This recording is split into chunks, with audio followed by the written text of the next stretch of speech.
him to be in that state of mind and not face reality. Hello, this is Rashawn LaFleur's page, and this video is going to be basically about the Porter lady who went to jail, got some prison time, was going to get some prison time most likely this coming month, and this is Rashawn LaFleur. Today is the 2nd of January 2022. I got to get used to saying that because we just had a holiday, folks, for the new year. Hope you like my new do. This video is going to be pretty good, pretty interesting. This one's going to be like 3 paragraphs long.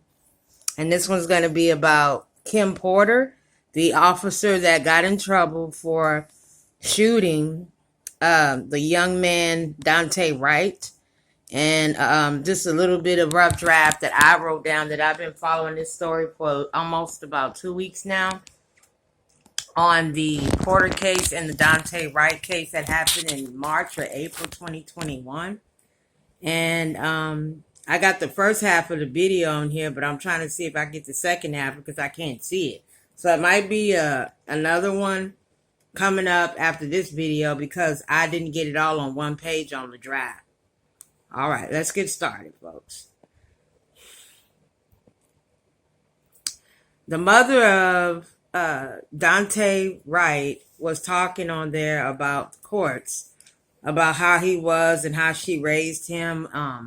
Basically, I think this woman basically coddled this boy too much. And he turned out to be like a brat, maybe. And this is why it's so important that your kids are being taught discipline no matter what happens, because you don't know when they get in a situation, when they get older, when they're going to need to not be a coward and stand up like a man and take it right with the authorities when they get stopped by any cops or anybody in that state of mind. Don't be scared. Don't freak out. And I think that as far as hearing from the mother, I think that she coddled her son a little bit too much when she was raising him as a young boy. And I don't think that you should do that when you got kids, because when they come up, you give them everything you want. They're going to think that they can get away with murder more than several times in life. And you got to be the one to tell them right or wrong, because they're going to keep doing wrong. Okay, and what it sounded like, well, she was a good mother and everything, but what was the father at? It seemed like to me that the father just didn't really want to have anything to do with the case, or he didn't really love his son. It's like he just disappeared after that second time that they were on that interview when they were saying when he got shot on Inside Edition or on the media. And I'm not saying that he deserved what happened. I just think that she messed up with him somewhere when he was younger, because she said she had got him a car. She said several things that she did for him in the past, which he did appreciate it. And then at first she said that was in his car. They were saying that it was her car in her name. And then they switched it up and said that it was a brother's car. Why did she lie about that on the stand? And nobody paid attention to this when I was watching the hearing. And Kim Porter, we're going to start on her in just a second here. Let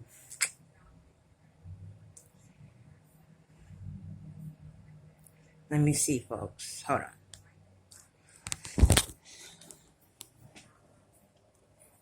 Trying to find the beginning of the video.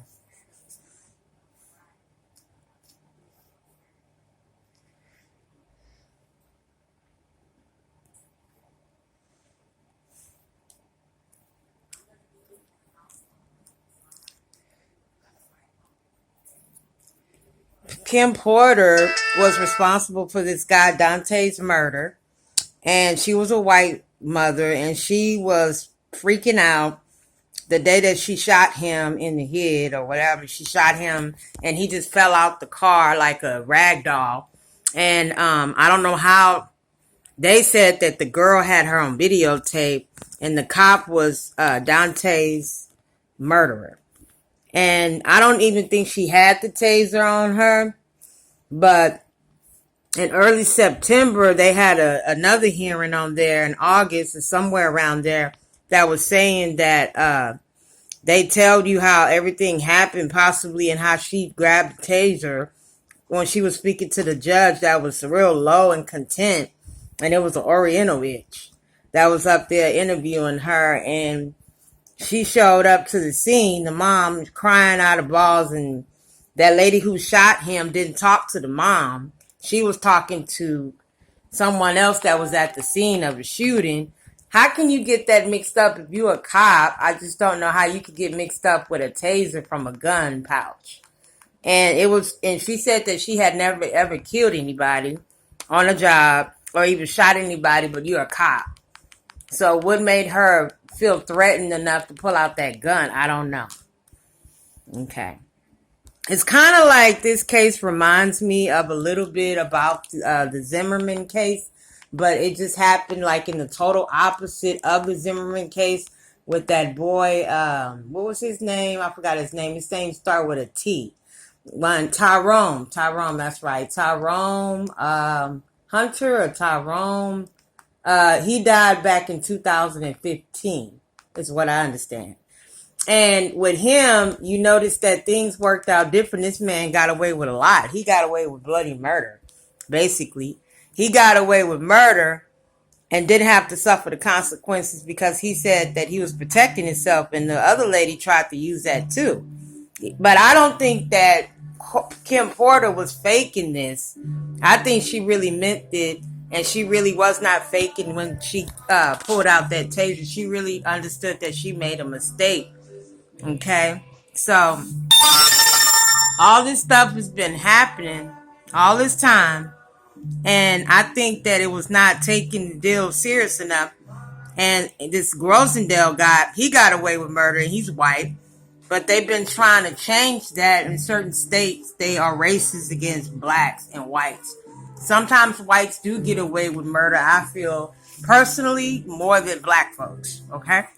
So Rosenberg got off, and he was crying his balls out, but this man was faking. This woman wasn't faking. She really understood that she made a mistake by shooting this guy, this boy, this young boy, which was only 24, 23, or 20 years old. And the mother was explaining on how she used to help him with the baby a lot. But where's her father? Why isn't he coming around? Why isn't he doing anything right now? It's very confusing to me because it seems like these black men, when they have children by these white women, any woman, they don't seem like they care too much when things happen to their sons. And I don't get that very point of view. But I do know that I see it a lot in the black community. And maybe he just wasn't taught how to support. But I think this mother of Dante's gave him a lot of clout, a lot of respect, a lot of leeway. She did everything for her son. And that's what white females do. They take care of their sons because they're born from the father that are black. Just like they treat the black men. And she should have been trained in a task force better than she did before she started using a carrying gun, is what I think, the Porter woman. Because y'all real tight in things that in moments that guys get, shot that are black, and it's a higher rate of black men getting shot than white men getting shot that I hardly ever hear about. And it all needs to stop. And this woman, Kim, I guess she used to work, for the police station between 15 to 20 years, what she was stating. That's enough time to know how to shoot and use a carrying gun or a taser, or just any kind of weapon, folks, that is dangerous to the community. She should have known.